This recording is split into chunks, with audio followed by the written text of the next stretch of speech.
So, good morning sa ating mga tao, no? So, karon ang kumbuhaton ko yun ang limpyo ko sa kwarto.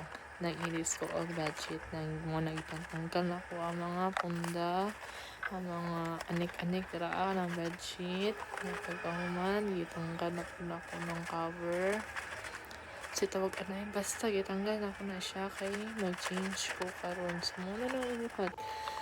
So, nag-iilis ko diri sa ng bedsheet every Wednesday, Thursday. So, sa Wednesday, duha kwarto nga listan.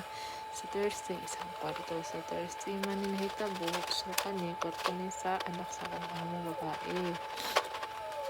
So, mo ni siya ron, namimpyo ko, muna, nag-ilis na ko, isa na ako siya puti na cover. So, muna siya, ihitan ako na siya kalawat, na siya hitanan. So, muna na siya. Sa nakita, muna siya. Hapon niya pinakamaon na siya. Kung na-istorya ka rin. Muna siya dahil bukat yan na siya dahil as in mag-dressing unang bako. Bugat yan na siya sa kabalo na mo siya na siya kabugat.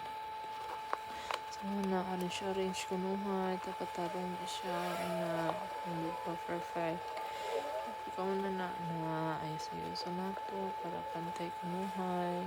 Ang diba punda dayon unang pundawa naot na lang mga na itong dong gamit na pang punday na taas na ulan so muna siya doon ka pundaw side by side na muna siya doon kaya siya yung mga anik-anik siyang kwarto yung muna siya muna nagpilipilip ko na fresh na ko siya kung siba punda na po ulan balikan na yung ulan isa ka long duha ka regular na ulan isa ka long muna siya nagkakila siya ng mga anik-anik yan ako isa ka ulan ay di na siya ulan malimpan na siya ka ng something diba pak wow kayo kung diba ulan nyo pinang edad sa bata pinang edad sa anak sa kong amo tapos nga na ang kwarto hulaan ninyo ha